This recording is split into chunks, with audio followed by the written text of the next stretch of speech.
Test.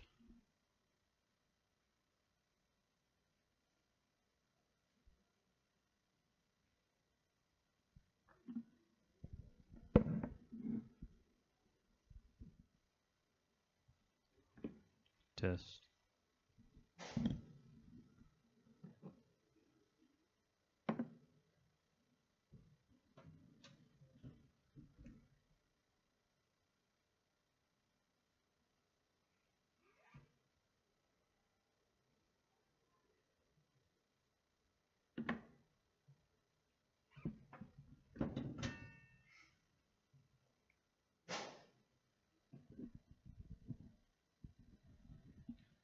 Test 1, 2.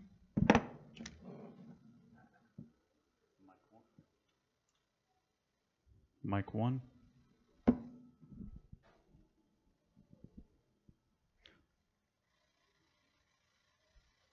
Mic 3.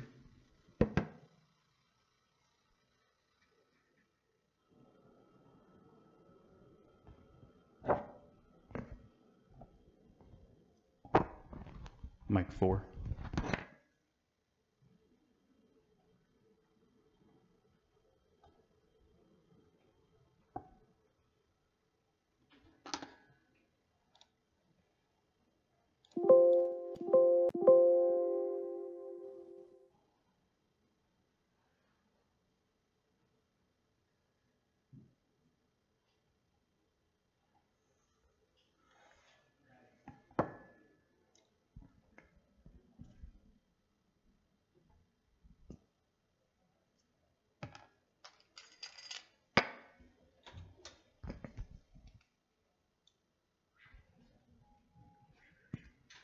Did you get sound? Yeah.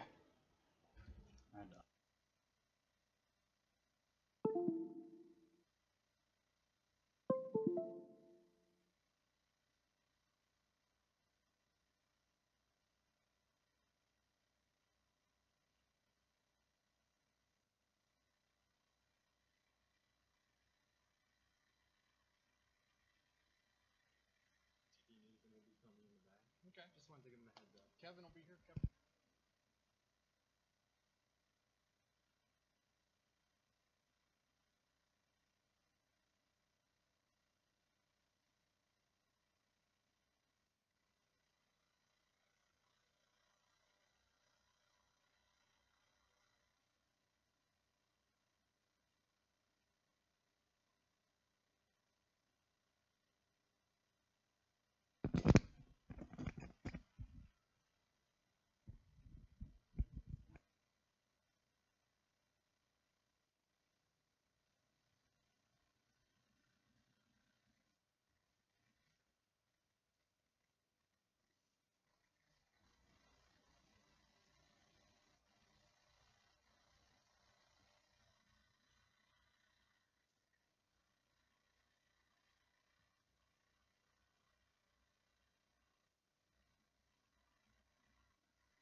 Testing.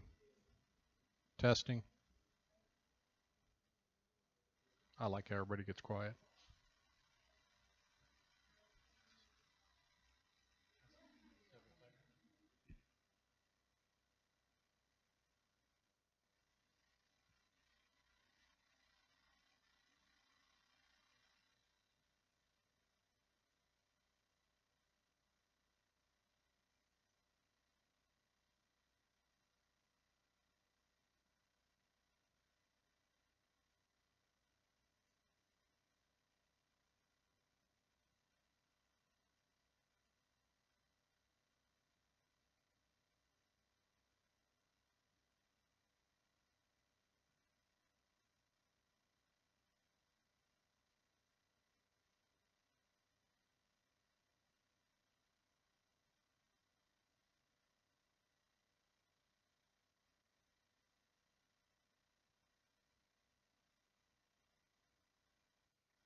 I'm really not a. Whoa. I'm really not.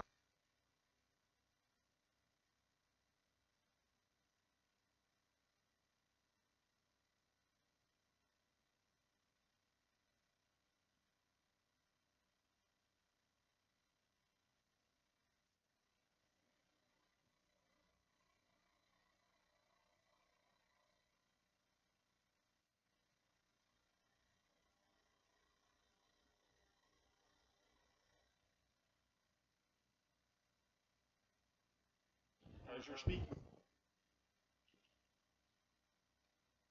Yeah, my mic's on. It's on now. Can you hear me? It's about a 5-second delay while it ramps through everything. Okay. You good to go? Yeah. Okay. Is that what you're going to speak in? Yeah, this will be my voice. It's definitely throw me for like a weird sound barrier loop. Right.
The Ohio State University.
Testing.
Hey, hold on to the sandals until you can't hold on to them.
It's testing, testing.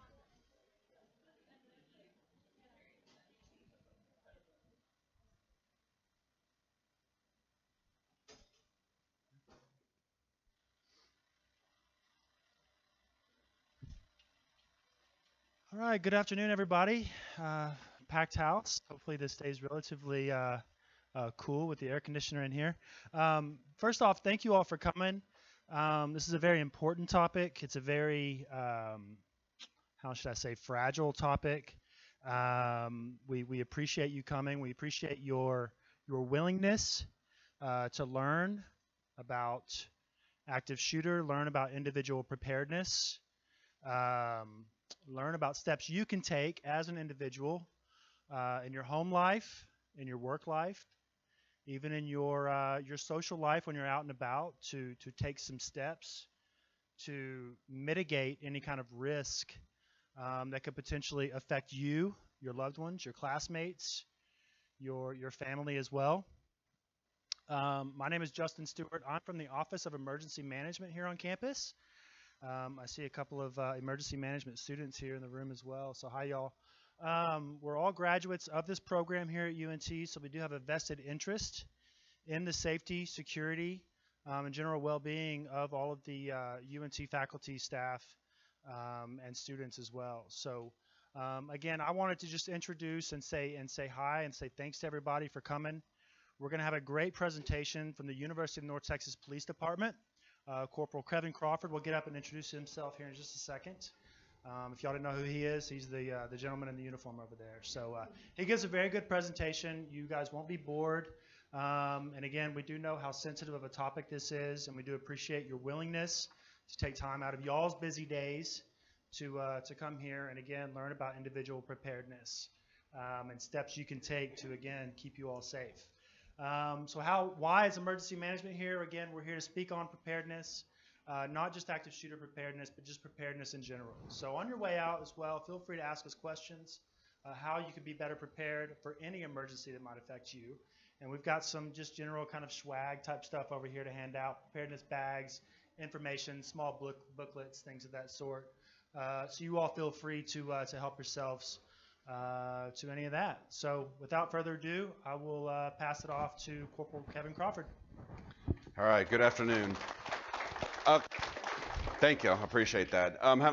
Hopefully y'all been to some of my presentations before. Is this a little loud? Do we need to adjust it? Everybody good? Okay. Hopefully y'all been to some of my presentations before. I want you to know that I do have a very relaxed style, and I want you to know that one of my favorite things about presenting is questions. At the end, we're going to ask questions, and again, I love questions. Even at the end of the day, if you want to know what my favorite donut is, anybody want to volunteer it? Okay. No questions off limits, but I want to try to keep the questions pertaining to today's topic. And on top of the things that emergency management brought, I just want to let y'all know, kind of a thank y'all for being here. We've created these little pocket cards that talk about how to respond to an active shooter, just some of the key things to keep in mind in the moment, because obviously in the moment it's going to be kind of a state of panic initially. And there's this kind of little guide for you. You can pull out of your pocket, your wallet, whatever, and take a look at it and see about what you want to do. So let's go and get started in the training. I wanted to let you know a couple things about this training. The reason we decided to do this was in light of the Las Vegas thing. I received a phone call from a professor last week talking about how their students or her students just don't know what to do if an active shooter situation should happen. Despite our best efforts to get the message out there, we're missing a part of the public. And that's when I kind of realized, like, you know what? There's people in our community that are feeling concerned, that just don't understand what to do in a situation like this. And I was like, we need to get this community training out. And that's why this was kind of thrown together last minute and put together like kind of how we did, because we just really wanted to get the message out right now. Okay. Why is it doing that? Why is it doing that? Because we need to keep it interesting. Okay. All right, cool. Well, I thought my personality was enough, but all right, we'll have a show. All right, so I want to get the disclaimer in here. First of all, understand that anything that I state or I express in this, nothing is meant to hurt anybody's feelings or to seem insensitive. All the information that we put out is essentially we want to prepare and educate you for a worst case scenario. Now, normally I don't warn people ahead of time, but because of what's going on, I want to give everybody a courtesy kind of heads up. Specifically, there is a slide in here that has some audio of gunshots and some things happening. It's in there for educational purposes, and this is the reason kind of this disclaimer is in here. It is in there for educational purposes. It's not to seem insensitive. I ask that you just, when it goes off and it does its thing, that you just understand that I'm going to lead to a point why I put that in there, okay? Now, the learning objectives today, we're hoping that by the time we're done that you're going to be able to understand what an active shooter is. We're hoping that you'll be able to kind of recognize what steps you can take during an active shooter. And we're going to talk about, we want you to be able to state what you can expect from law enforcement. When I initially designed this program, I wasn't even in my current position as a community relations officer. I was a patrol officer, and it was years and years and years ago. And I recognized that the increase, this was back in like 2009, 2010-ish, I recognized like the increase in active shooter response. And at that time, the university really didn't have an educational program. A lot of people didn't. What I saw was that one of the ones I did find when I started doing my research, because as you'll see today, I'm all about research and numbers and facts. I recognized that a lot of them didn't even talk about what to expect from police when we show up. And that's kind of a major element. You need you're going to get when you get us coming to the scene. So that's a part that I added in this. So hopefully by the time this training is over, you'll recognize that what you can expect from us. And then we're going to talk about some steps that you can take if you have to stop some bleeding, how you can stop that. And we're going to describe some additional prevention options, because in my philosophy about the prevention is if we can identify somebody who has a potential threat to the community, what better way to stop an active shooter than to get them the help prior to, okay? So what is an active shooter? Well, Department of Homeland Security describes an active shooter as somebody that is basically engaged or attempting to kill people in a confined or populated area, typically through, is that me or? Okay. If it gets annoying, I have no problem going voice. I'm pretty loud, all right? Typically through the use of firearms, okay? I want to put some emphasis on the typically through the use of firearms because here's a couple things to consider. When we think active shooter, in fact, realistically, the name is starting to change. Instead of active shooter, the training and the philosophies are being called active threats. Because there are, even though we talk about shooting and we talk about guns, and that is the most common way these incidents happen, there has been examples of mass killings that were done by other means. Now, you could look at UT Austin this last summer, right? A student with a knife caused the harm. You could look at Ohio State, an individual with a car used his car. So there are other means to hurt people. The car is a little bit different, but when we talk about things like knives, if it's a baseball bat, if it's an axe, if it's something like that, the response steps we teach you today can apply in those situations. This isn't how to protect yourself in the event that it's a gun. It could be any kind of weapon. All right. Now, simply put, their goal is they're armed with a deadly weapon and they want to hurt people. Their goal is to kill as many people as they potentially can. Typically, an active shooter will accept targets of opportunity. Basically, I see you, so therefore I'm going to shoot at you. They'll move throughout the building or the area until they are either stopped by any means, whether it's the police department or they stop themselves. It's going to take someone to stop for that. Their mentality typically is not to escape. Most of the time, the studies have shown that the active shooter, when they go in this situation, they accept that this may be the last thing that they're doing in their life. Now, there's obviously going to be some exceptions. When I think about people trying to escape, I think of San Bernardino, California, the husband-wife duo there. They elaborate escape in the process. So there are going to be exceptions to that, but typically that's just not the goal, okay?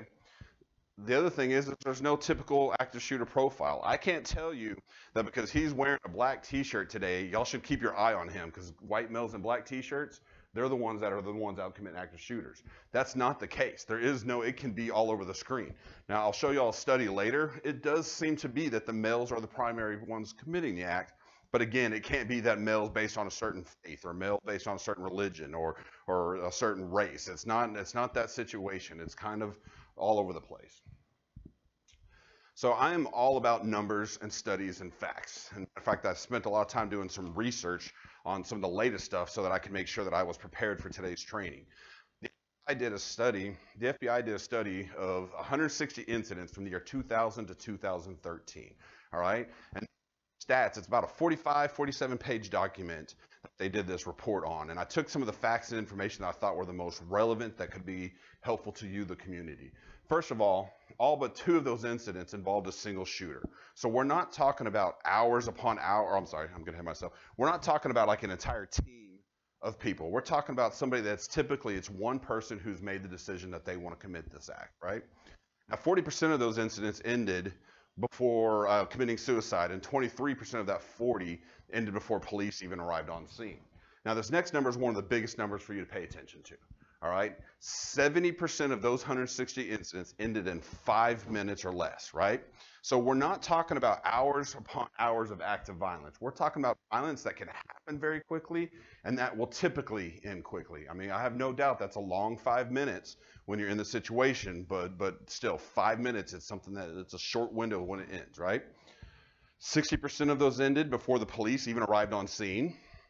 The reason that's important when we talk about the steps is, you know, we'd like to believe that we could get there quickly. We can be the ones that come in and we're the heroes and we want to save the lives and stuff. Like, I willingly accept that it's my job as a police officer. And I think I'm going off camera. I apologize. I got to get used to.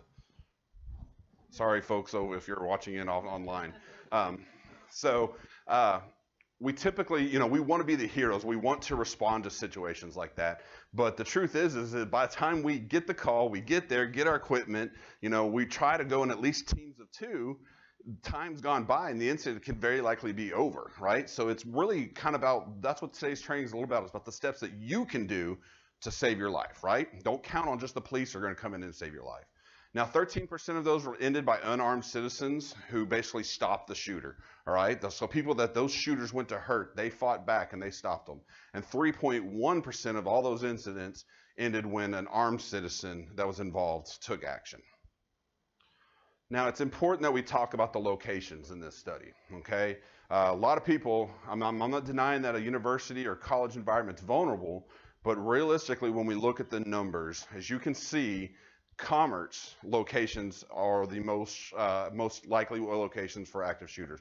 It's what, 40 point, I can't read from here. Yeah, 45.6 of the incidents happened in commerce locations. Those are like businesses, malls, locations that are essentially open to the public, but that aren't public locations, if that makes sense. All right, so that's where the most common happened. The second was educational environments, and that was 24.4. But here's the interesting fact about that. Of those educational locations, of that 24.4, only 7.5% of the incidents actually occurred at institutions of higher learning. All right, so we all think, I mean, it's close to our hearts that, hey, the UNT is a college environment, we're waiting for an active shooter any day. But based on the studies and the stats, it shows that the more dangerous locations are more likely going to be a commerce location. Okay. Now they did a second study on the 2014 and 2015.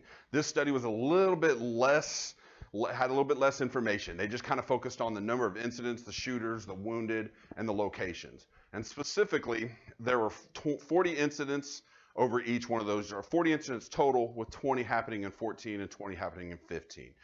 In that, there were 42 shooters involved in incidents. As I mentioned earlier, 39 males, 3 females, and 2 husband-wife teams are basically what those shooters' status was. 30 of the 40 of those incidents occurred in institutions of higher learning.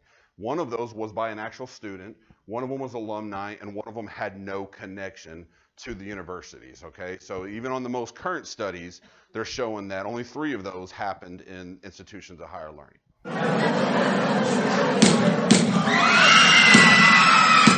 Okay, now that is the audio that I was warning y'all about, okay?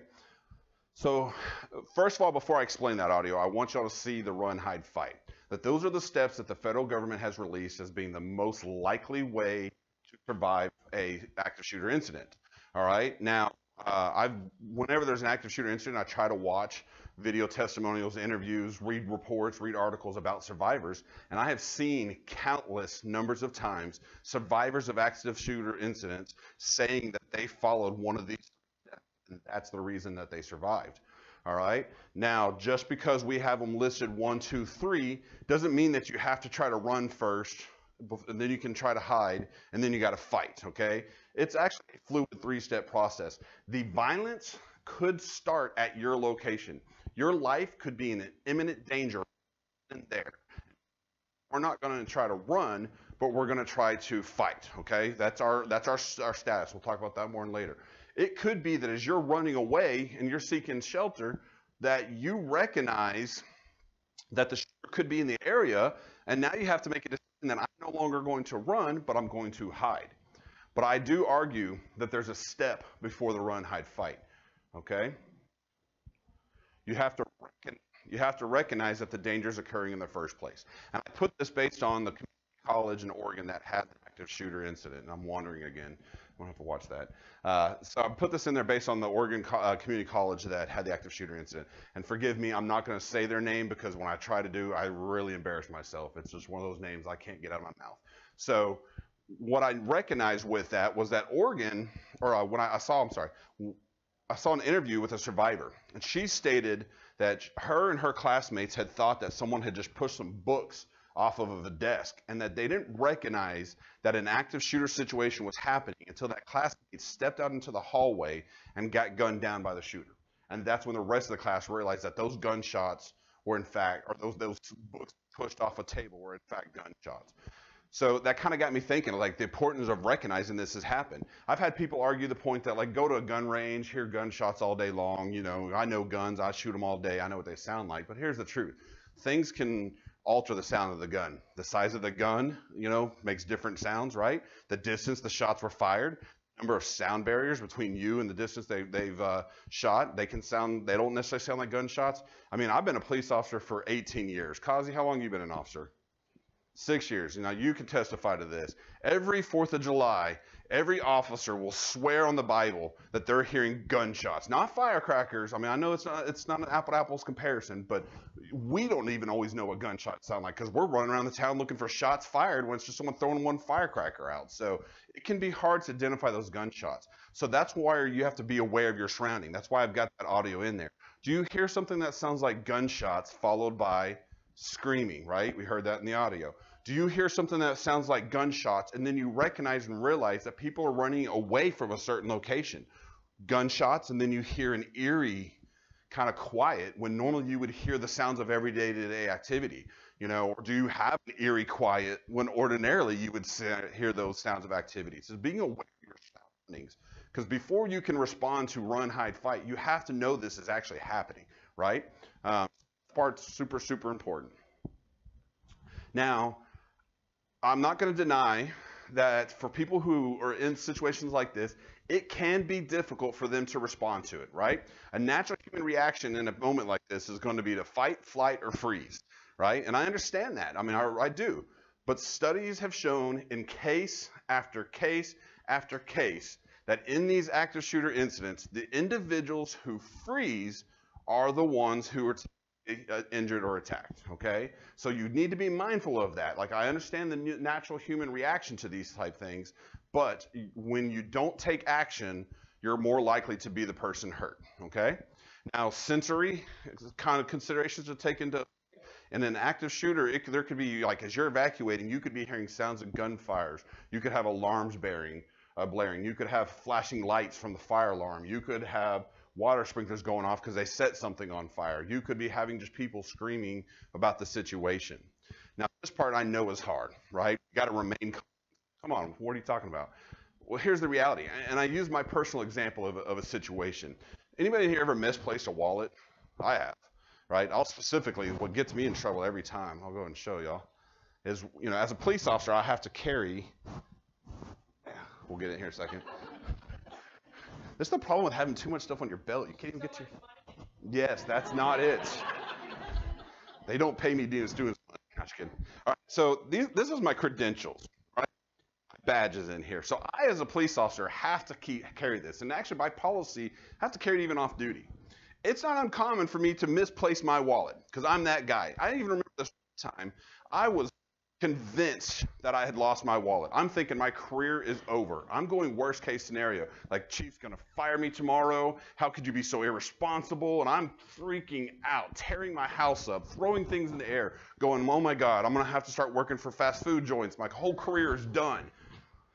And then my wife, she's my calming force, and she'll come over and be like, honey, did you check your patrol duty bag? I'm like, of course I did. That's the first place I went. She's like, calm down, breathe, and go back and check again. And I remember this one time, I went in there, and I swear to y'all, I'm trained to search for things. I look for drugs and guns and bad guys, and I go back the second time, like, God, what does my wife know?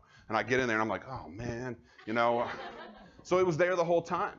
And basically what happened was my mind started going in worst case scenario.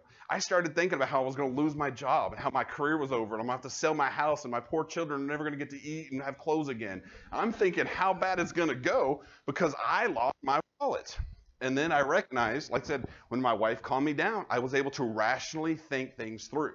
So that's why the remaining calm part is super, super important. Imagine your life is on the line in a situation and you're in that worst case scenario. You start getting to a point that you're panicking and you're no longer able to rationally think things through, like the exit's right over here. And in that state of panic, you're just basically, you're in that frozen state. You don't know how to respond. So that's why it's important that you remain calm. And the two things I can suggest for you to do this is, one, you may have to deliberately breathe through the experience, right? If you've ever been in a high speed, high adrenaline, risky situation, it's amazing how, like, your little motor skills, little things that are hard, like breathing regularly because you're getting difficult. So you may have to go and try to calm your heart rate down, right? And the next biggest tip I can give you is focus on the task you're trying to accomplish, right? Because typically doing something can give you a sense of control. Sitting there making the decision that I need to get out could be the difference between you freezing and you just saying, okay, I need to get out. I'm walking this direction. I'm going to run to this door. I'm going to get to that door. And so it's important that you remain calm, because if you, like I said, if you get in that state of panic, you risk the chance of just not being able to rationally think through some of the simplest things that you've done every day. All right, so, oh Lord. Okay, run. So let's talk about run. So this would be the best step to escape if there's no chance of running into the shooter, right? Basically remove yourself from the danger. I've seen active shooter incident after active shooter incident where people survived because they got out. I literally watched on Fox News, this is back in the 2015 Paris attacks. I watched an American survivor do an interview, and she literally said in the interview, getting out is what saved my life, because if she got out, people in that balcony got shot behind her. I watched video on the Orlando nightclubs, and people were like, I got out through the escape doors. I got out through a loading dock door. I jumped the fence. I ran away. It was those steps that danger. So, you know, this is essentially the best step when you can get out. When it's not, or like I said, one, if you're like, hey, a shooter's in Willis Library and you don't know where in Willis Library, you might not want to try to escape, because if you run up this door, you could run into that shooter. The other time that it's not the best option is if you get a Eagle Alert that says active shooters inside the Union building. You don't want to leave the safety of the Willis Library to go out to the Union building. Have to take in consideration. But the rest of the time, like if you get a message that says active shooter on the 4th floor of the Union building or the Willis Library, well then you might consider then like, okay, 4th floor is 2 floors up. I've got an emergency exit right here, so I'm going to get out that door, right? Now, things you want to consider is other ways that you can escape. You know, just because you came through that door or that door does not mean that those are always going to be the only way to escape. You may have gone through your work door or your classroom door through that particular door 100 times for the last year, but that doesn't mean that there's not windows that can be broken out, that there's not emergency exits, or that there's the secret back cave door somewhere that you need to go find. You know, you want to find those other options ahead of time. That's kind of what emergency management is about, is the preparation. Like you want to walk around and be like, hey, where does this door lead? And it leads you to a possible escape route, right? And so that way, in the moment, you know that, hey, I've got other ways to get out of this room or this location. Plan your route ahead of time before you leave the safety. Like I don't want people in your office or your class and suddenly you're running out in the hallway going like, wait, was the exit here? Was the exit here? No, maybe it was this way. Because while you're trying to figure it out, you're increasing the possibility that the shooter is going to find you and you become an opportunity. So think about this locations like, okay, exit's here, I'm going to go downstairs, and then I think there's an emergency exit here. That's the route that I'm going to go, right? Leave your belongings. No property is worth your life, all right? You want to help others evacuate if possible. Keep in mind, people are going to be in that froze state. They're going to be in a state of panic. You may have to grab them by a shirt and say, come on, let's go, let's get out. But anybody in here ever been a lifeguard? All right? Tell me if I'm wrong. Lifeguards, if someone's drowning you, pulling you under the water, do you keep pulling, trying to get them, or do you kind of back off and have to reevaluate? Back off, right? Because you don't want them to drown you. It can be the same situation if you're trying to help your friend that you care dearly about, but they're in a state of panic and they're screaming and they're yelling and they're just making things really hard for you to escape. You may have to say, okay, you're going to have to fend for yourself. I've got to get out, okay? Keep in mind, people with disabilities, I would recommend, depending on what the disability is, you might just have to go ahead and skip the getting out part and go to a hideout. Like if it's something like we're on the 4th floor and you have somebody with a wheelchair and you don't have the stairwell thing, you might just say, okay, there's no quick way that we can get out of this building, so we're going to secure you in this office. All right? If others don't want to follow you on evacuation, that's fine. You should still try to evacuate if running is what you decide to do. If you encounter us on the way, just don't interfere. We'll talk about it more with that in a minute. Understand that stopping to treat people along the way could increase the possibility of you becoming a target of opportunity, basically where the shooter sees you. And then after you've successfully evacuated and gotten to a safe location, we'll call 911. We'll talk about that more in a minute. Now, this right here is called slicing the pie. It's kind of a complicated, it doesn't necessarily sound complicated or look complicated, but when you actually try to do it, it can be complicated. But the point that I'm trying to go with this is that you want to avoid running blindly into the unknown, right? If we're going to go downstairs, we might want to take just a second to look over the stairs and make sure that the shooter's not hanging out in that stairwell, right? Or if we're going to run down this hallway and I got to cross this hallway, even if you want to do this slice the pie technique where it's kind of like you're taking pies, you're taking chunks off before you break the wall, that's fine. Or you can just do like a 1980s cop movie and be like, peekaboo, okay, safe. and then cross the hallway, okay? But basically what I want you to do is not to run the unknown. Kind of have an idea of what's ahead of you before you go that direction, right? Take a second, read over that scenario.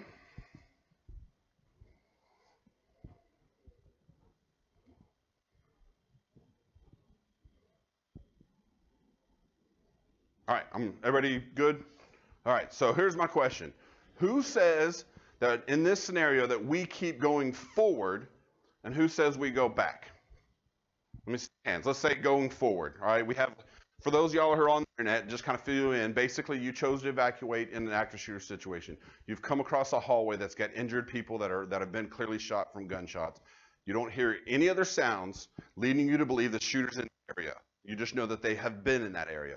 So the question is do we go back to the safety or back to a safer area that we know is behind us, or do we go forward and try to continue to evacuate out? So let's say, who says go forward? We continue to try to get out. Okay, who says we go back to the safety? All right, I'm gonna say we go back. And here's the reason why. Just because you don't hear gunshots doesn't mean the shooter's not in the area. One of two things could even potentially be happening. They could be reloading, right? Gunshots aren't gonna happen while they're reloading. Or two, they could be out of targets at the time, because remember, they accept targets of opportunity. They could be out of targets at the time, but the minute you make an appearance in that area, you're now a target of opportunity, right? And they're waiting. That's what, you know, we have that evidence. Remember, I talked about that fluid step, right? Because now we have evidence. We see that the shooter has definitely been in the area. So we know they could have or either been in the area or are there now. But we know that we could maybe go back. And I'm not saying you got to go all the way back to up the stairs and back to the stairs. I'm just saying maybe start going back and find the first office you can get to, because you've already passed that space and you already know that space was safe, right? So we're just not going to continue forward, which leads us into our next part, which is hide, okay? Wow. Okay. All right. If we're not already, it's not you, it's me. It's operator error, I'm sure. If not already in a room, you want to find the nearest location and get in there. Once you get in there, you want to lock the door. Now, whether the door can be locked or not, we're going to block it with heavy furniture. Remember, we talked about that FBI stat that showed that they end in 5 minutes or less, right? So even if we can't stop them from getting into that door, if we stack all the heavy furniture and all the chairs that we can to create an obstacle, at minimum, we're slowing them down. We're trying to buy our 5 minutes, right? Now, I understand some locations are not going to be perfect. Like, I'll be honest, these chairs are not the greatest chairs to use. But if that's what we got, that's what we got. We may grab that table, the podium. We start moving the desk. And now this room, I would honestly recommend in this room, we would seriously look at trying to escape, because we have exits on both sides and it's full of glass windows. But let's just say it's only glass doors. We're not, you know, we're going to use these chairs. We're going to create that obstacle. We're going to slow them down, right? You're going to shut off the lights, and you're going to try to remain as quiet as possible. Now, keep in mind, if it has some of the lights on campus have motion sensors. I tested this with my old sergeant. He's kind of like a vampire. He likes things in the dark.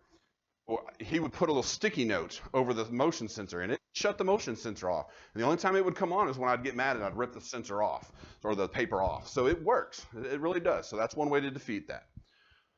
Now, you want to stay away from windows and out of the shooter's view. There's a video that we used to show on this campus that I took over this position. I refuse to show anymore, because what's interesting is on the hide phase, they've got, like, if you picture a door right here, they've got a nice window right next to the door. And they tell people to, when they want to hide, they had a student literally like leaning against the door.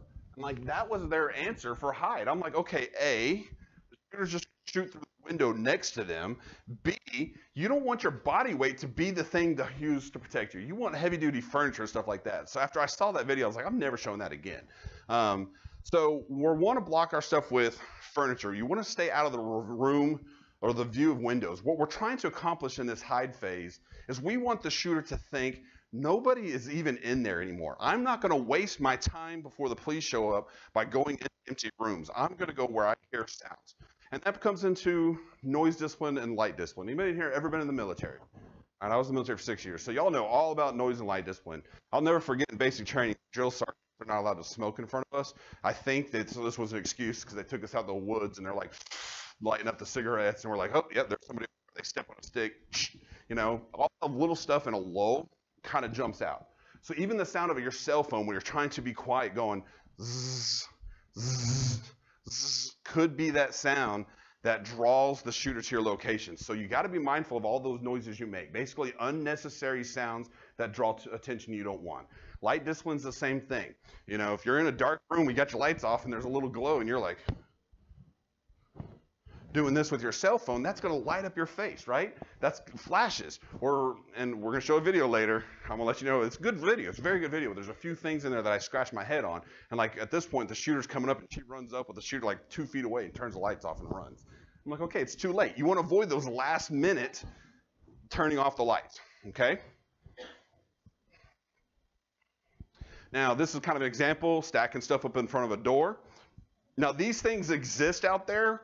The one on the red little thing that goes in the floor there, I actually watched the SWAT team on a video, but it was with the SWAT team. They're taking the hammer and bam, bam, and they get in. That thing's actually pretty impressive. The other device you can put over the door part that opens. You know, they make these devices. They exist. The one we tested the belt. I'll be honest. I hear conflicting information on the belt. I talked to some emergency management folks, and they're like, "We tested this, and it's a waste of time." But then I tested it with our emergency management folks, and it worked fine. So that's kind of one of those things like, okay, do I take my belt and I wrap around that, and that can keep the door from being opened? My thing is that's fine to do that. Just don't rely on it. Okay? Do that, and then start stacking your furniture up and blocking it, okay? Now let's talk about fight, all right? A couple things to keep in mind. You're only asking you to fight if your life is in imminent danger, okay? You have to keep in mind that it could be 1 or 2 shooters against the many, right? We have 75, 80 people in here, right? If I wasn't here and the Officer Kazi wasn't here, I'll take my odds of 80 people taking action against 1, right? All right? You want to commit so at 110%. We're not suggesting you go up and be like, stop, stop. We want you to make the commitment and actually your goal is to stop that shooter, right? You got to have the mindset of I'm going to win this fight and I'm going to go home. It's kind of a little bit of an arrogance. You got to have that arrogance like I'm better than you and I'm going to win this fight, right? Be aggressive, but attack with a plan. And we'll talk about the planning in just a second. I want to draw some attention to Virginia Tech. Like I said, I'm all about studies and research. So I read a report on Virginia Tech. And one thing that was interesting was the first room that Cho attacked took no actions. Okay, no one did anything to stop Cho to save their life. And 92% of that class was shot. So the second room that Cho chose to shoot, and this kind of goes not so much the fight, this part applied in the hide, they blocked the door with a table. Cho shot through the door, but nobody was shot. So it kind of got me, when I saw this, it's like, this is an example again. It may not be easy to find that inside you, but in this moment you have to, right? You have to make a decision to do something, and this kind of is just another evidence that taking action could be the difference between saving your life and not. So let's talk about this. I know not everybody in here has the warrior spirit in them. I know that. I know that if I said, here's a pair of scissors, you need to stab that shooter before they come in, that's not who you are, but that's okay, because you do have a role for this, right? All right, we call that the distraction team. So I'm going to ask y'all all a question, honestly. If you're not the person who would stab somebody with scissors, show me your hand. Okay, that's perfectly fine. So like I said, here's your role, all right? A natural human reaction is you don't want to get hit in the face with stuff. You don't want to get hit by things being thrown, right? Whether you blink your eyes, you look away, you try to block it, whatever you do. You just don't want to get hit with stuff. So the distractions team's job is to just find things and start bombarding the shooter when they get into your location with things that distract them. I'm not saying they can't pull the trigger, but basically to keep them from being able to accurately look down the sights of their gun and shoot because you're throwing so many things at them or you're doing something to distract them, right?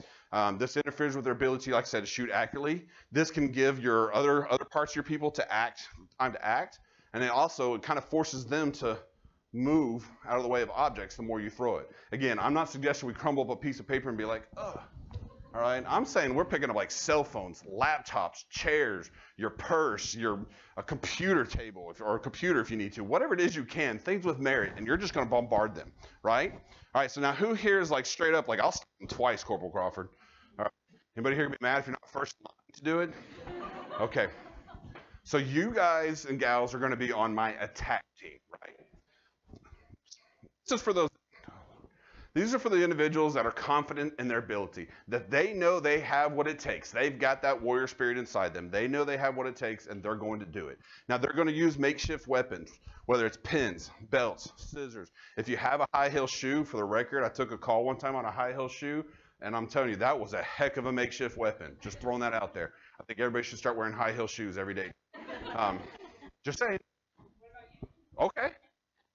I mean, you need to get like, because I will fall, but yeah. So those are makeshift weapons that you can look for, right? You have to understand that the attack team's goal is to stop the shooter, whether that's force on force or just removing the weapon from them. You want to stop their ability from being able to hurt people, okay? So basically, this is how it works. Shooter comes into your location. Our distract team bombards them with everything they got, right? And now, whenever y'all worked out y'all's secret word like go, all right, your distraction team will stop throwing stuff, and your attack team is going to engage that shooter to stop them, okay? Does that make sense on the fight? Here's a good example. Like, you can use a fire extinguisher. That's a double weapon. Spray them, distract them.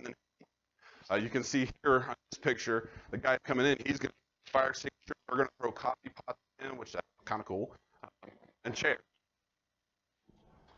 So outdoors, we didn't typically talk about what to do if an active shooter situation happens outdoor, but I have to admit, after the Las Vegas incident, I recognize like that's a reality. That's something to talk about. So if you're outdoors and the shots start coming down, you need to, or start happening. First of all, you want to try to do your best to determine where the shots are coming from. What you're essentially going to look for is, depending on the kind of gun, it's called muzzle flash. Like, right, you're going to look for bright flashes of things, and that's typically where the bullets are going to be coming from. All right. This term I know is kind of a harsh term, but it's a military term. It's called the kill zone, right? A kill zone is essentially where bad things are happening. If you recognize that that's where the bullets are hitting, or you recognize that that's where people are shooting, that is the kill zone. So if you're in that kill zone, you need to hurry up and find the most direct route possible and get out of that kill zone, right? You don't want to stay in the kill zone. You need to, the longer it takes for you to get yourself out of that kill zone, the greater likelihood that you are going to be a target, okay? It's like, I understand the reaction, but I saw with Las Vegas, a lot of people were laying on the ground, right? I mean, in those situations, it doesn't matter if you lay as flat as a piece of paper. That's not going to stop you. Bullets will hit you when you're laying on the ground. That's not how you protect yourself. You protect yourself by getting out of that kill zone, all right? Now, this part's important too, though. It's not just that you just run away, you know, for as fast as you can. You want to run to something to protect you. So there's two things you might consider. There's cover, right? Cover is going to protect you from bullets. Like, for example, like right now, this right here, if I pull my gun out and shoot this wall, my bullets are not going to pierce that, okay? It's solid brick, all right? Now, if I pull my gun out and shoot through the wall there, besides the fact that I'm fired shooting my gun during training, my bullets will pierce that wall, right? So that's kind of cover, something that's going to protect you from bullets, something that's like thick enough and dense enough of a material or solid enough that the bullets can't go through, okay? The other option is concealment, basically out of sight, out of mind. You find a location where you can't be seen. I saw one interview from a Las Vegas survivor. She said her and her friends hid inside of a bush for an hour. Now, that bullets would pierce that bush. Like, that's not cover, right?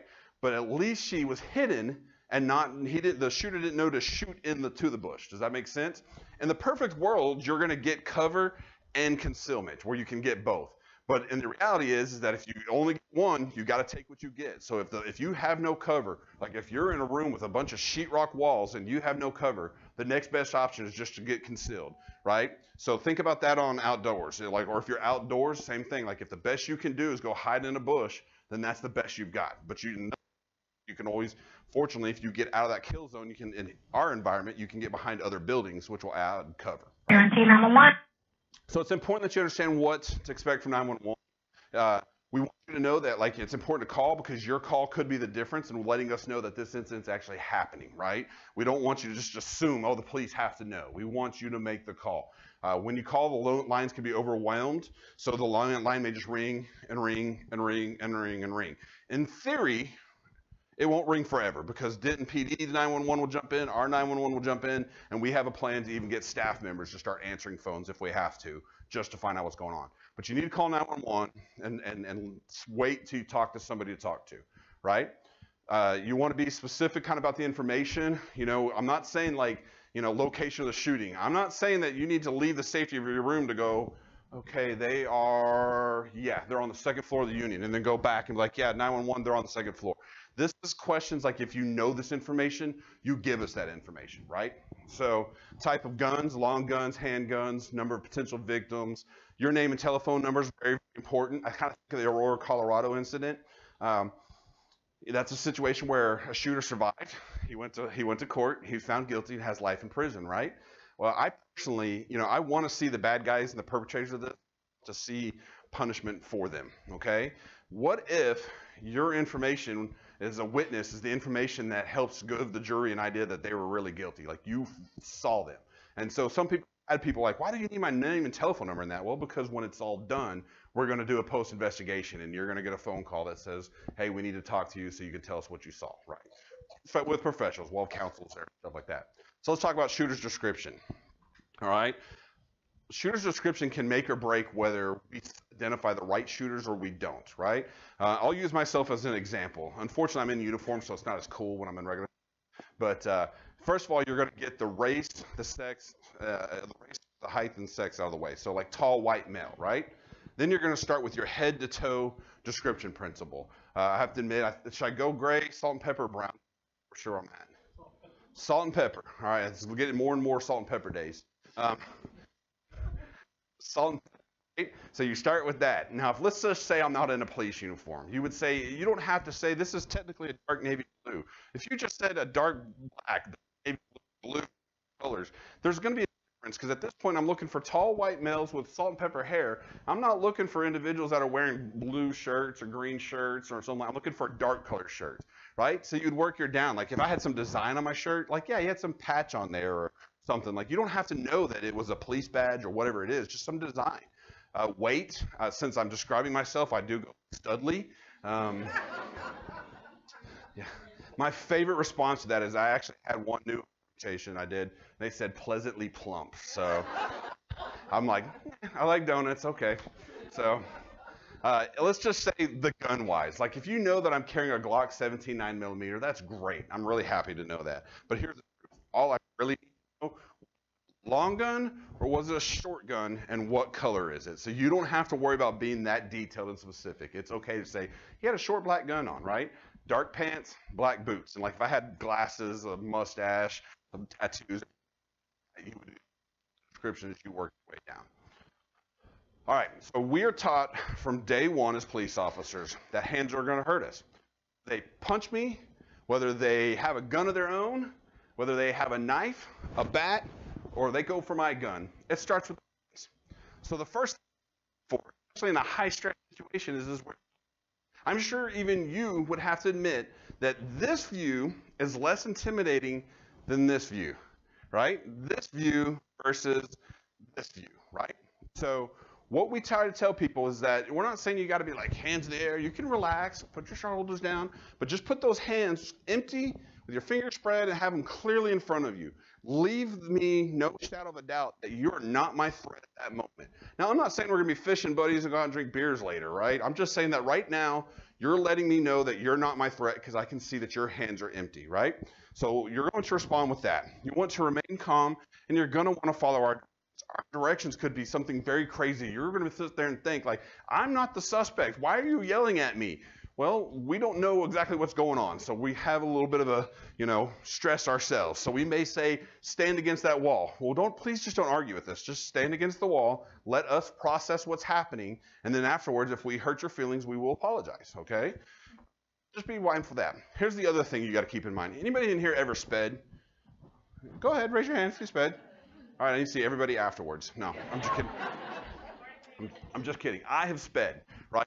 I say it's ethical because I don't always write speeding tickets, so there's balance. But I've been on the highway, right? And my jams come on, and I'm moving. I'm enjoying myself, right? So, before the song comes on, though, you're driving. You're like, man, look at the clouds. Look at the trees. Everything looks great. And then that song comes on. Now you're picking up your speed. And now you no longer care what the trees and the clouds and the houses look like. You care about the cars in front of you and how you're going to get around them, right? So your world's not this big. Your world is this big now, right? Because you're moving. It's the same thing for us in this situation, right? We're going through adrenaline. I accept and I willingly will put myself into a dangerous situation and take a bullet for each one of y'all in here. That's my job. I've dedicated 18 and a half years of life to do it, and I'm okay with that, all right? But it doesn't mean that I'm not going through stuff. Like I said, my world in this moment is not this big. My world's this big. I don't need you running up behind me on my back, grabbing hold of me. I don't need you to run up and get in my way. I just need you to follow my directions, do this, and I promise you, we'll both get through this experience okay, right?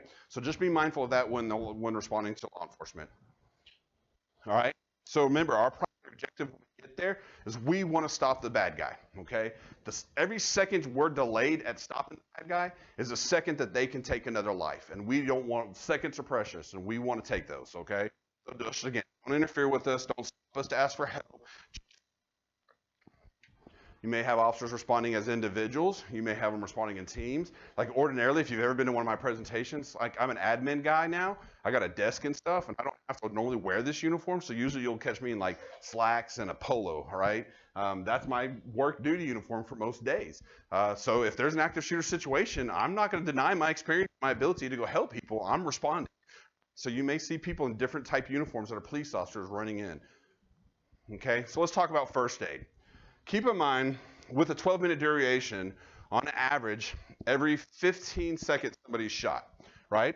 The national average for first responders to reach the scene is 7 to 15 minutes. I know some new timelines. I haven't really looked over them yet, but I know new timelines came out for Las Vegas from the moment when the shots were fired to the 911 call to the time they get to the scene. I think it's, what, 15 minutes now? 15 or 17 minutes, something like that. So it can take, again, you know, this is basically the shooting has stopped. We have friends. We don't want to leave yet, but we have friends that are wounded. You're wounded yourself, right? When we talk about like a serious gunshot wound, like a femoral bleed, we're talking about 3 minutes until death, 90 seconds until unconsciousness, and 45 seconds until loss of thought. So we're in a situation where we're like, okay, we know we're not being shot at right now. We need to treat ourselves. So there's two ways to do this. First and foremost, you want to consider direct pressure, right? That's one route you can go. It's take off your shirt, take a towel, take something, and essentially go over the wound, and you ball it up, and you put it on that wound, and you just put all your weight you can down on there. And what you're trying to do is just basically hold that pressure down to slow or stop the bleeding. Now, the next one's going to be the tourniquet, right? If we have like a wound, or if we have an arm wound or something like that, this is where the tourniquet comes into play. Now, if we have like a chest wound or stomach wound, we're not using the tourniquet so much. We're not going to wrap it around their neck and go, okay, tighten it, okay? That won't stop anything. What we're looking to do is if you get shot in the legs or you get shot in the arms, this is where the tourniquet goes. Basically, you would put the tourniquet between the heart and the wound, usually kind of a couple inches. Like let's say if I got shot and I was bleeding here, I would probably put my tourniquet above the joint. You don't want to do it on the joint. And I'd put my tourniquet right here, kind of on my arm. And I would just tighten that and tighten that and tighten that until I no longer saw blood. And it's the same thing on the legs. Like if I get shot here, you're going to run it around my leg here, basically between the heart, not on joints or anything like that. Okay? Does that make sense on the tourniquet? Look at this away. Imagine a water hose has been turned on.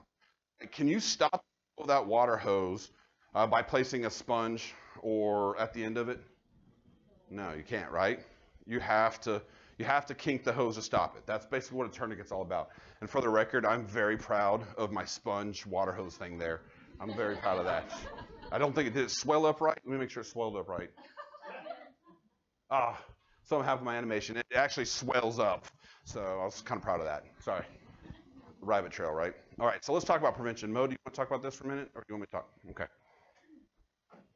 I've asked this because who knows better than about disturbing stuff with students and stuff and like prevention tips than the Dean of Students. So you have this next. Okay. Hi, everybody. I'm Mo McGinnis, Dean of Students and Chair of the CARE team. Everybody know what the CARE team is? Who does not? Okay, I'm doing mostly my job. Our CARE team is a team of professionals that are over the university, and so myself, the chief of police, the director of counseling, director of housing, director of conduct, academic provost area, and we all get together in HR, and we get together on Mondays to talk about students of concern that we may need to assist. CARE team is threats to self or others, and it's not just students anymore, it's faculty and staff as well. And what we have found is when we started the care team in 2008, we had 11 referrals. 2 years after that, we had about 50 some. 2 years ago, we had 270. Last year, we had 470. And how many this week total? 122? 111 since school year started. Now, we also see an increase when we have shootings like last week and this week. We understand that. We know that those things are going to happen. And so what we've had to do is put somebody on call every day just to help students, faculty, and staff that might be threats to self or others. And most of the time it's threats to self. So people are suicidal, expressing suicidal ideation, depression, anxiety, so on and so forth. We do work with HR if there's a faculty or staff member and they take over, but Dean of Students' office takes care of the students. We get them in, get them the resources they need, maybe get evaluated by counseling and testing, and do what we can to help them, okay? We are seeing an increase of this.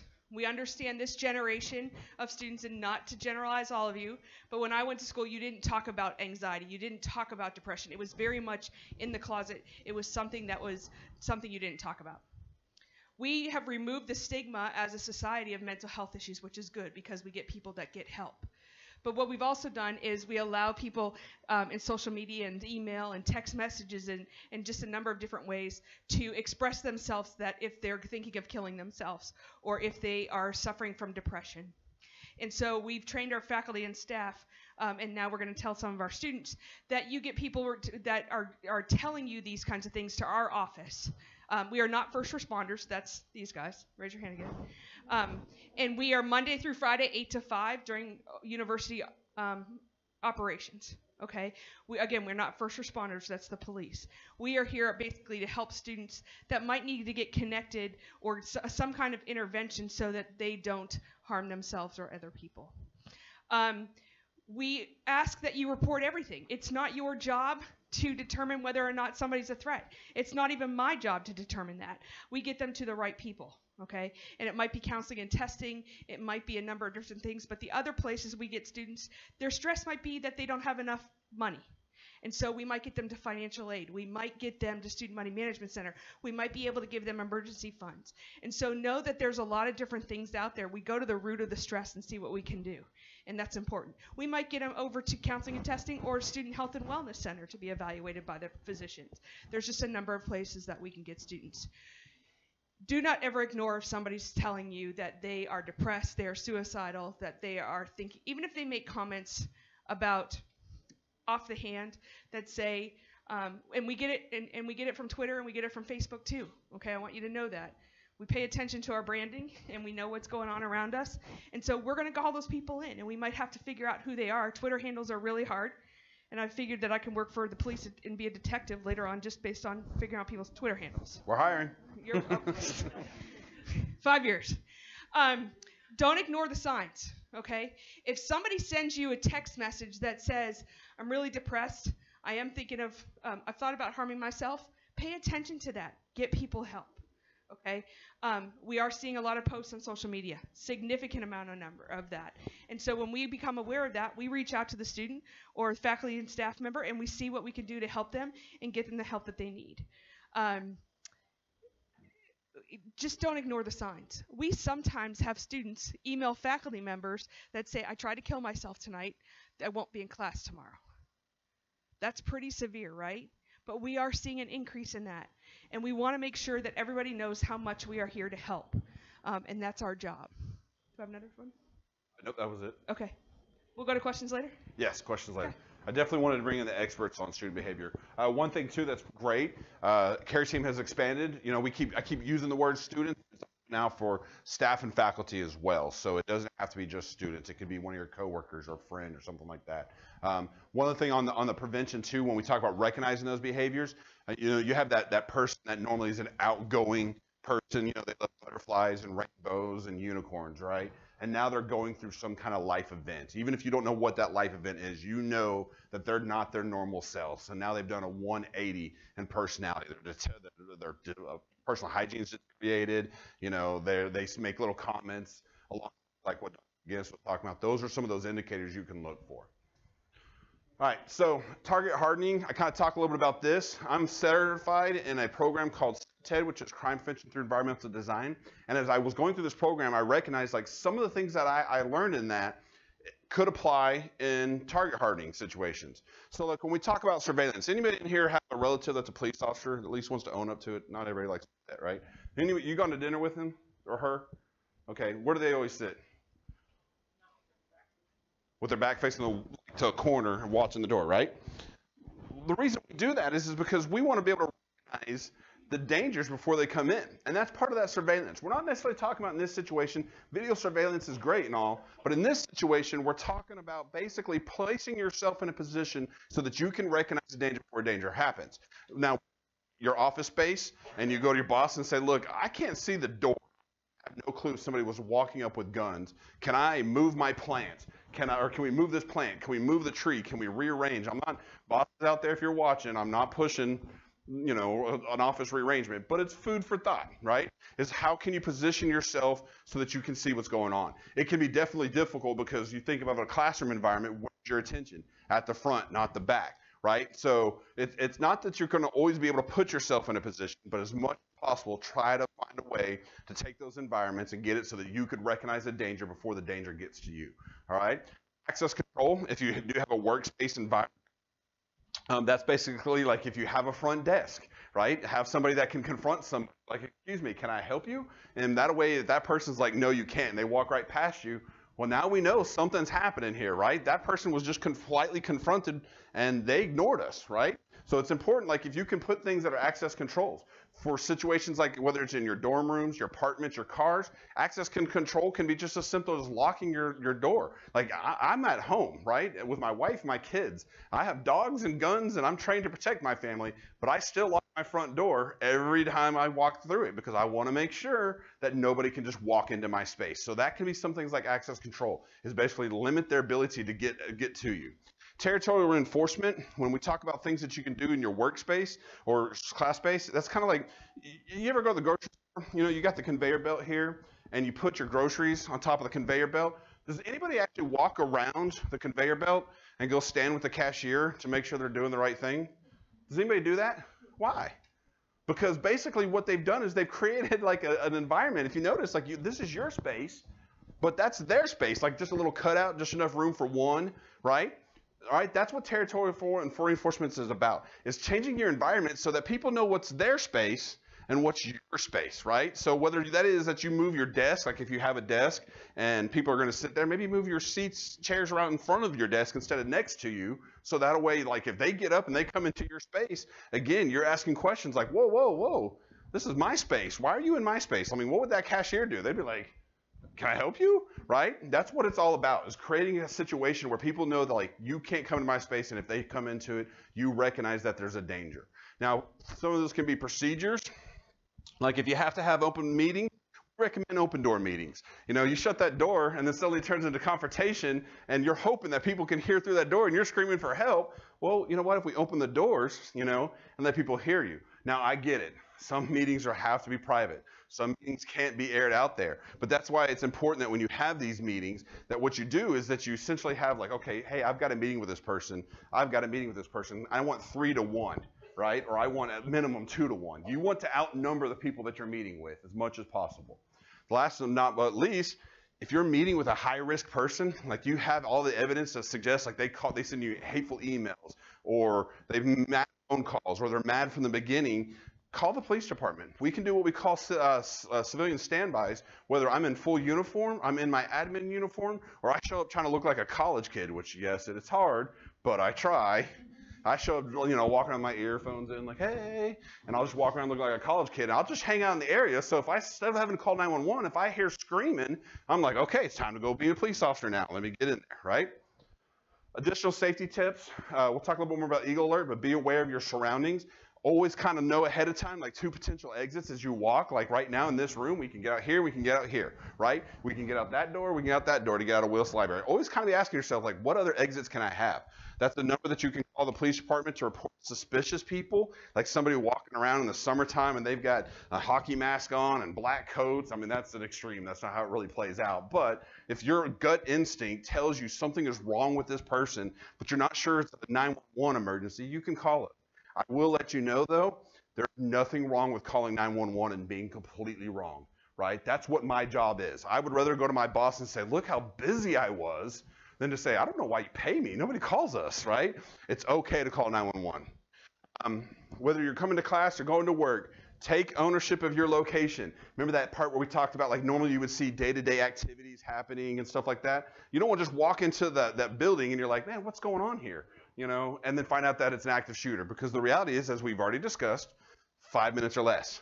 By the time Eagle Alert gets out and we get out 80,000, 100,000 messages, the shooting could have already been done and over with, right? So you need to take ownership for like that. If something feels wrong, take a second, ask yourself, why does this feel wrong, right? What if? All day long, what if? What if we're standing in this classroom right now and there's an active shooter situation? What am I going to do? What if I'm walking to my car tonight and there's a shooting situation? You do that all the time because basically what's happening is that you're kind of mentally preparing yourself for a worst case scenario, right? You're kind of, so if it happens, you're not caught off guard. So Eagle Alert, I'll let Justin talk about these real quick because we do have a video to show and I want to leave question and answer time. You got it?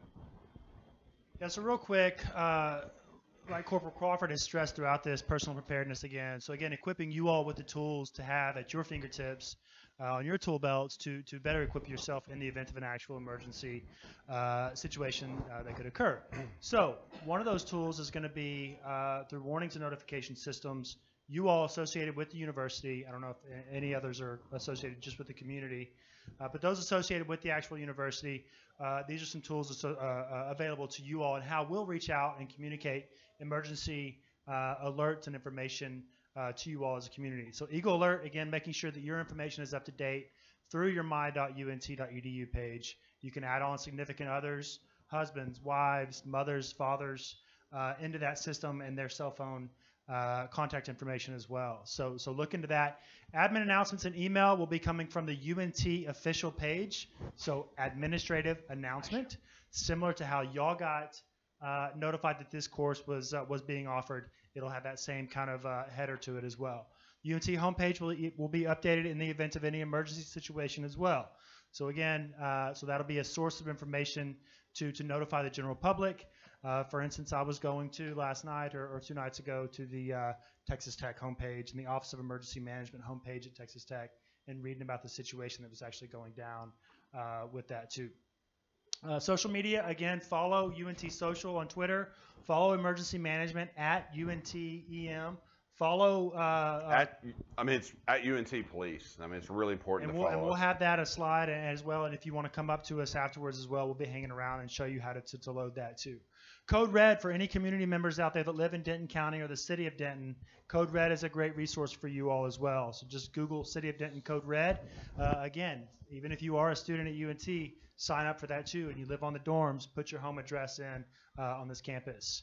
Outdoor warning sirens are going to be utilized to alert you all to severe weather situations outdoors usually, but again, could be utilized also for any other kind of emergency where the city of Denton or the county needs to get in touch with you all and tell you all to go inside immediately and seek further information per that emergency. So smartphone apps, there's a plethora of them. We've got our own Mean Green Ready app as well. You can just search for UNT Emergency in any app store. Again, this is all of this information that we're presenting to y'all in an app at your fingertips on your smartphone. So again, any kind of emergency preparedness info that you may need. Building maps are on there as well. So if you have a class in the Business Leadership Building and Wooten Hall and GAB and the East Classroom Building, you can go on there and see exactly where all the tornado shelter areas are, as well as emergency egress and automated external defibrillator locations as well. So I will end it with that. Corporal. Cool. Okay, so we're going to watch a video here in a second. There's a lot of active shooter response videos out there. One of the ones that I really like the most is the Ohio State University's active shooter. I don't know if you've already seen it, but I will say this, and I don't want to give it away. There are some things that I gave out or some tips that I recommend that you don't do because it could get you hurt. So I want y'all to watch this video, and I'm going to challenge y'all. There's one thing, there's a bunch of little things, but there's really one thing that really jumps out at me, and I want to see if y'all can identify what that thing is. So watch it and see what you can see. Is home to historic landmarks.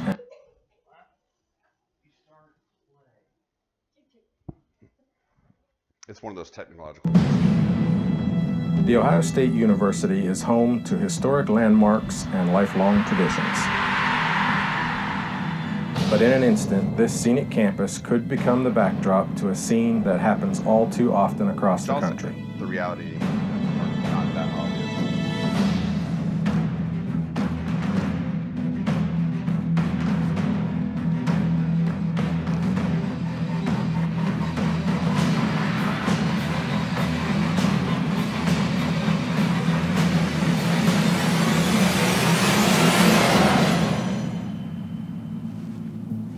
Chances are you'll never face a situation like this one. But if you do, you need to be prepared. I'm Officer Adam Tabor with the OSU Police Division. I'm here to help you improve your chances of surviving an active shooter incident. The Ohio State University Police train countless hours to be prepared for emergency situations such as this. Our #1 priority is to keep you safe. Make no mistake, you can survive an active shooter incident by remembering and planning ahead to take 3 important steps. Run, hide, fight.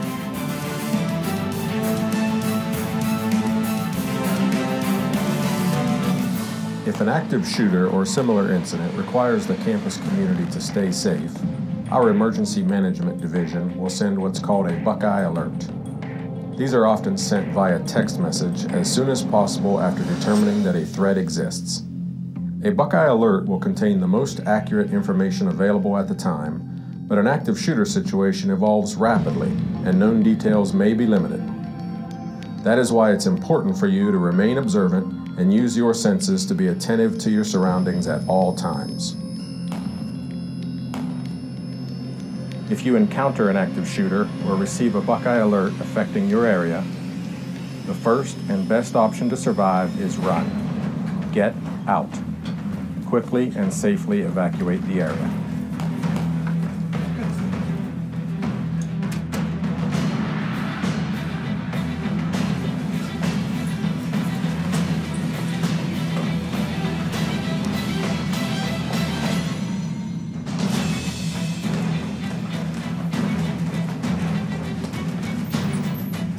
If you can get out, do it.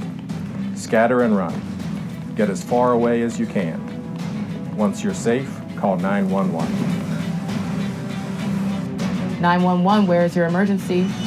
Make sure you tell the 911 operator, who may be located within the city's dispatch center, that you are on Ohio State's campus. Running away should always be your first priority.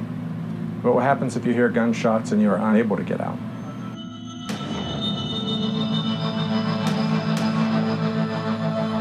Your second reaction should be to hide. Come up here, take the table. If you're in a room, lock the door. Look for something to barricade entry points. Turn off lights. Silence your cell phone. The idea is to make it as hard as possible for the shooter to see you, find you, or get to you. And always spread out. Don't huddle together. That creates one easy target. We're sending the alert now. The alert says the shooter is in the building.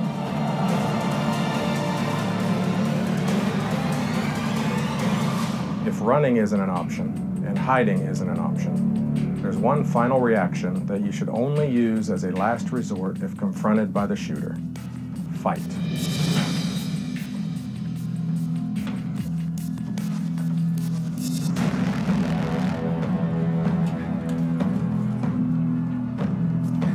Find anything to use as a weapon. A fire extinguisher, a chair. Fighting back is a last resort, but if it's between you and the shooter, we want you to survive. When preparing yourself mentally for this fight, remember something. Statistically, active shooters are apprehended or eliminated within the first 5 minutes of the incident. Once notified, our officers will respond to stop the shooter. You only need to fight until they do, and that could be 10 seconds away, the most important 10 seconds of your life. It's scary to think about, but an active shooter is something that we all need to be prepared for. Whether you're a student or a member of our faculty or staff, take time to know your surroundings. know at least 2 exits out of your room and building. Take different routes into and out of your building to become familiar with every possible escape route. Look around in the room you're in right now. Find areas where you could hide or items you could use as weapons. 3 simple words could save lives. So remember, run, hide, fight.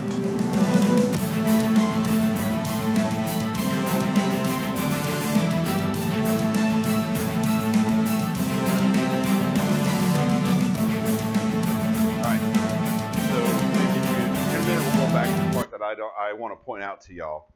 But let me ask y'all, what did y'all see in there? Like, this kind of like, that's not really what he said. What do you got? Well, when we were running away from the building, the guy stopped and hid behind that tiny tree. Okay.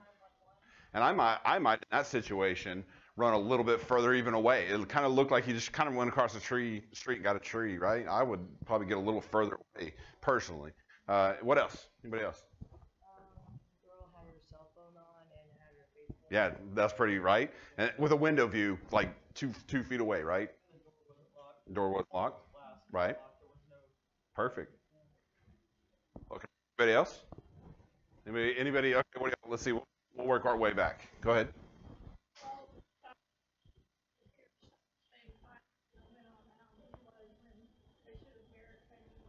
Yeah, I mean, I thought that was a little close. Apologize to people on the internet. I just keep forgetting I'm not normally doing this. In fact, y'all are my first live stream. But yes, you know, they kind of cut it close when they're running out, right? Maybe kind of one of those. Remember, if there's a risk running the shooter, maybe we don't want to run out. So what's your question?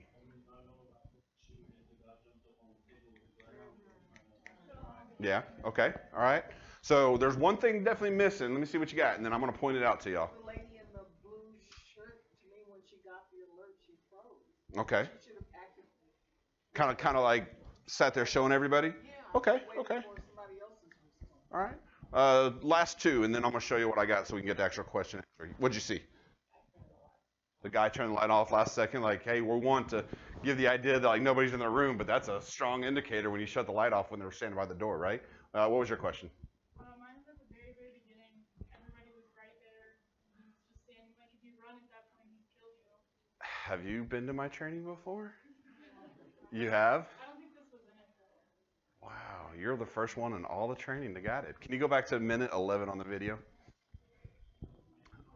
Yeah, give or take. We'll work it out. I'll tell you when to. Can survive an active shooter incident by remembering and planning ahead to take 3 important steps. Run, hide, fight.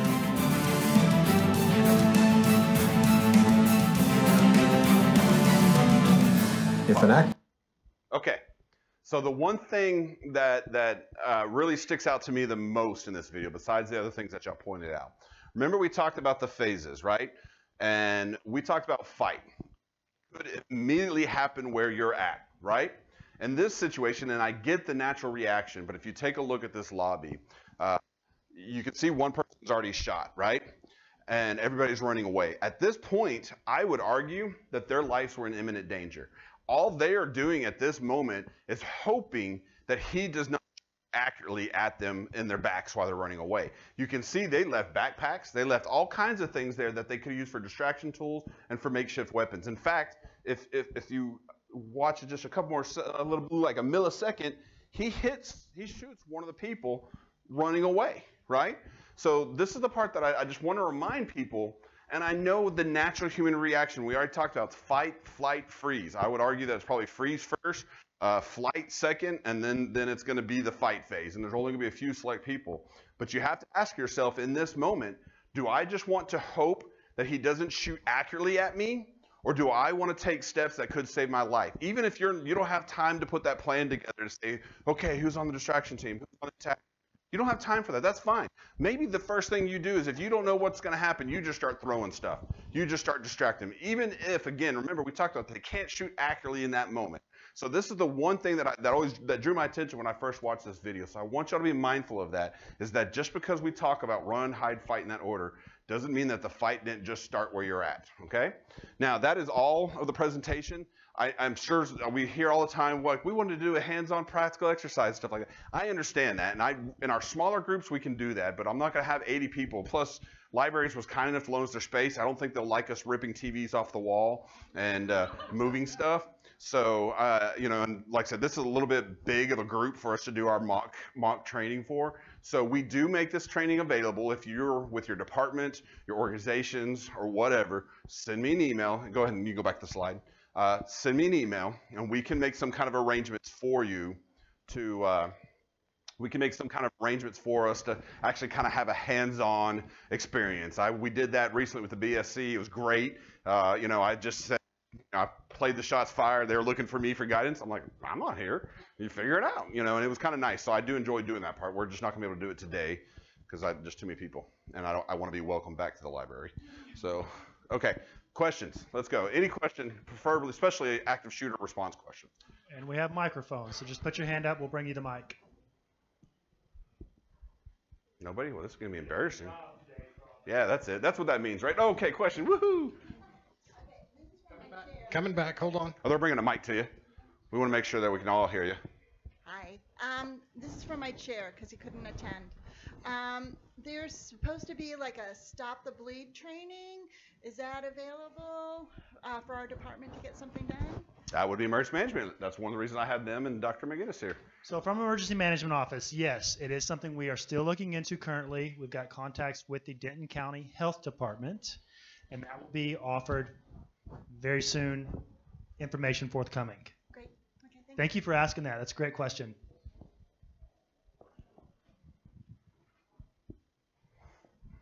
Hi, my question is for Dr. McGinnis. How long do people stay in your queue, like students that get referred? How long do you keep up with them? That's a great question. Once you interact with me, you remember me forever. No, I'm joking. Some do. So what we do is we get that person in that day, depending on the time that we get the referral. So if I were to get one right now, I'm not going to reach out because I could cause some issues, right? I could cause more anxiety. Oh my God, I have to go to the Dean of Students office. Unless there's an immediate threat, then when we get the police involved. And so we try to get the person in that day, or gauging on how serious the situation is. Get them in, get them connected to resources, maybe get them evaluated by counseling and testing, maybe get them to MHMR, UBH, a number of different things. We work with the police department on that. And then we follow up after the resource, and then we do a 7-day follow-up and a 30-day follow-up. And then we also follow up at the end of the semester. Hey, how's it going? But we also make sure that they know at all times that we're here. So whoever their case manager becomes, that they're the person that they can reach out to if they need anything at all. Does that help? Okay. Man, these are really great questions. Yes. I had this question posed the other day with regards to the. I probably don't need this either. I got a very big voice. Anyway, with the regards to the tower, the clock tower, and the access or limited access, or how is that limited? Because that would be a perfect place it's for. It's been a while since I've tested it, but I can tell you that it's restricted enough that even I couldn't get access to it. So that should hopefully help a little bit. Okay. So we used to, when I first started here in 2007, it used to be kind of like a rite of passage. So let's take our officers, look at the tower. But I tried to do that with one of my trainees a couple years ago, and I looked really silly. I'm like, really? I swear we can open this door. So it's pretty restricted. Can I follow up with that too? So what I will tell you too is don't just look at things like that, but look at construction sites or access to roofs. And so a couple years ago, we saw a number of different construction sites on campus and evaluated them for risk. And it's something that we've started to do the more we build. For example, if there's a very large crane, that's a great way to look at things. And so we take precautions and make sure that when we're working with contractors and stuff that they understand that. And we're really good about knowing access to roofs and making sure that those are sealed off as well. Matter of fact, after the Dallas officer shooting, myself and facilities went around in all the buildings and found roof access, and I documented the ones that were right, ones that were not right. Of things. And from the perspective of people harming themselves as well, so we have taken precautions. About a year and a half ago, there was a number of stories done on the signage on the Highland Street garage. We were seeing a trend of students and people going up there in crisis, and so there are signs in the Highland Street garage of what to do if you are in crisis. We pay attention to that kind. So if you see something, that's the other thing we say. If you see something that we should be addressing or looking at, we need to know. Again, nothing wrong with calling 911 and being wrong about something. It's our job to investigate it. Anybody else? Yes, sir. We'll get you the mic. I'm officed on the north end of the building, and my natural tendency when we've had fire alarms, sirens go off, is to run from classroom to classroom, making sure everybody's evacuating. If for instance, I were to see an assault rifle coming towards the building from my end of the building, what's your opinion as to whether or not I should head south? Trying to tell everybody to run and hide and all that. And that's perfectly fine. Like, I don't want a concrete answer of like, this is what you should do, because then as soon as I tell you that, there's a monkey wrench in the plan and then something else happens. You have to kind of evaluate that situation on your own, whether you should go. The one thing, like, I've heard logic behind, like, you should pull the fire alarm. I'm like, that's a horrible idea, because now people are what natural tendencies are to evacuate, and you're bringing them out to the shooter. So you got to be mindful of that. Now, like, if you had the opportunity to escape, and as you're escaping, were yelling like, hey, person with a gun, as you're running to shelter yourself, that's fine. But that's different than pulling like a fire alarm and having people actually evacuate. So, does that answer it? Yeah. Man, these are really great questions for the record. I want to let everybody know that. I love these. So would the first thing he should do, though, is call 911? I would say get yourself to safety first, and then call 911, because honestly, if you don't ever get to that safe point, then you can't make that call, and that's another time we've lost. So, your first priority in those situations, that's, again, thank you for bringing that up, is to get yourself to a safe point and then call 911. Next. Yes, ma'am.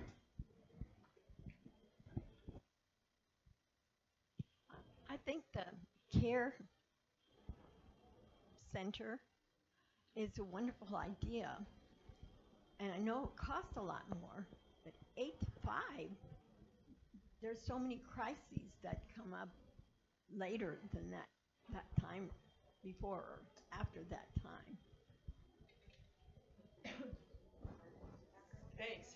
Yeah, no problem. You do it with me with all the other stuff, so.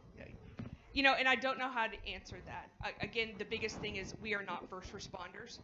We are there and first responders would be the ones dealing with the crisis situations. So if somebody is doing a welfare check, the police do that. We don't do that unless we might go to a class to see if somebody's there. It's something definitely for me to think about as we continue to look at things and grow. But at that, and that's what I can say is we can evaluate that.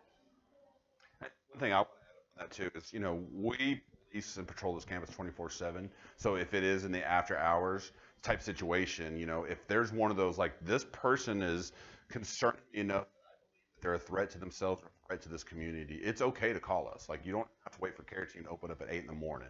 You can go ahead, but that's what we're here for. But we're talking about, like, information like, they're just, they're doing that 180 person.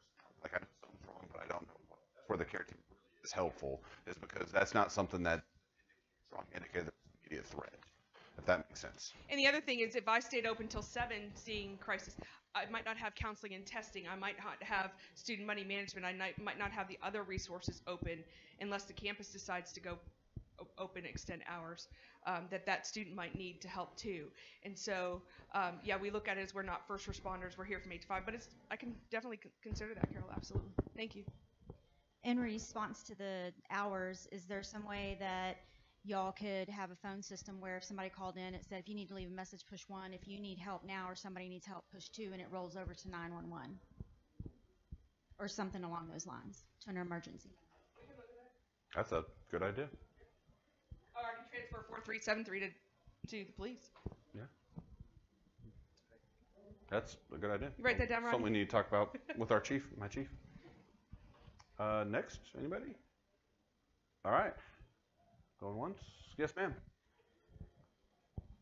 Is this podcast going to be available if I recommend it to my students? I am working on trying to get that online. We are actually in the process of changing our website. Like, I'm pretty sure we have the same website since the internet's been created.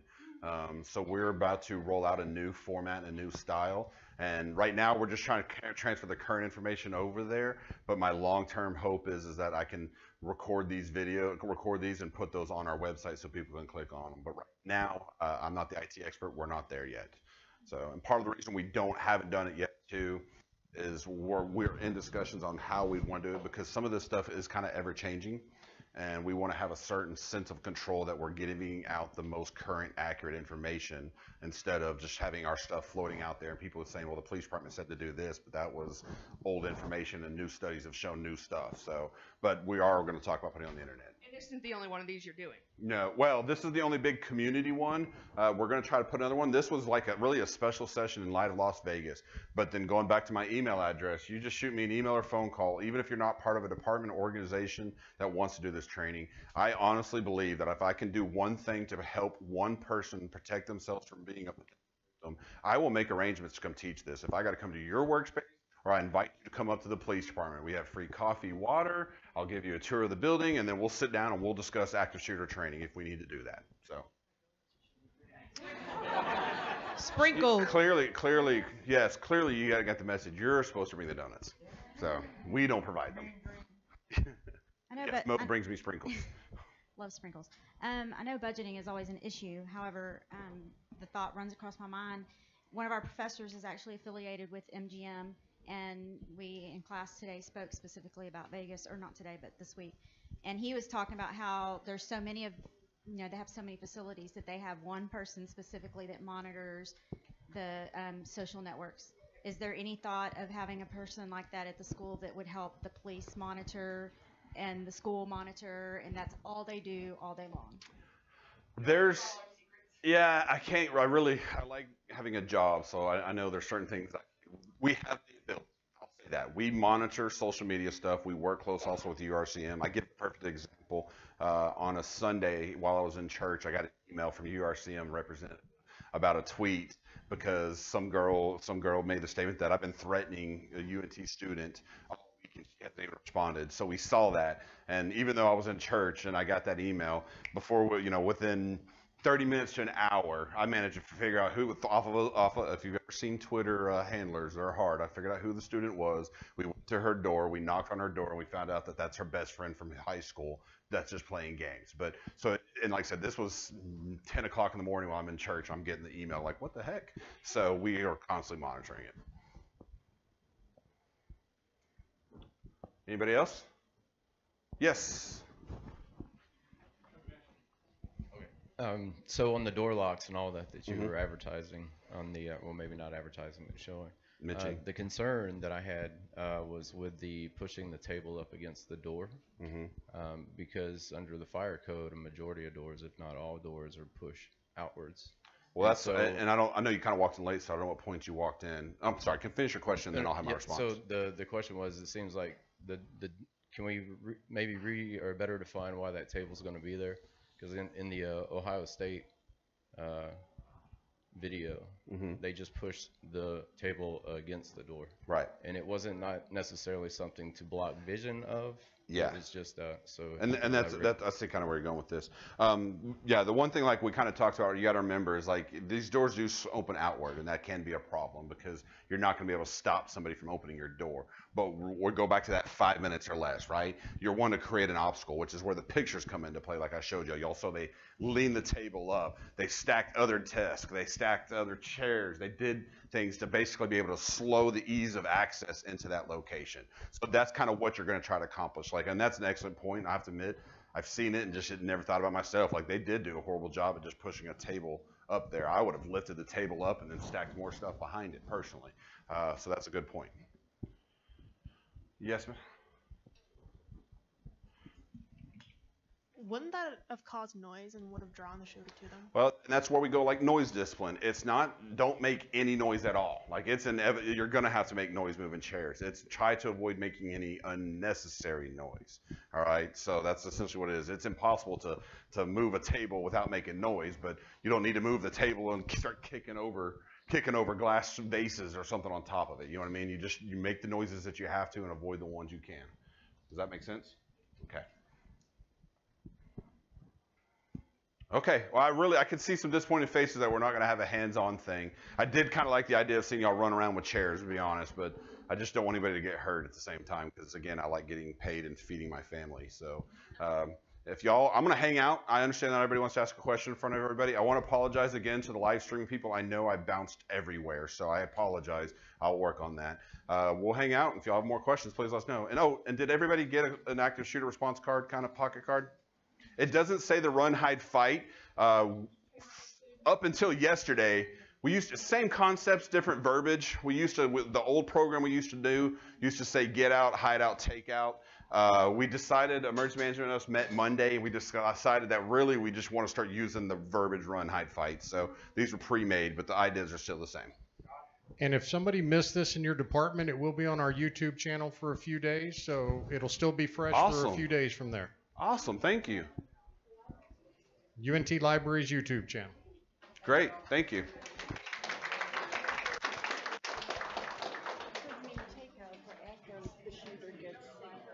Well, the takeout would be the fight part.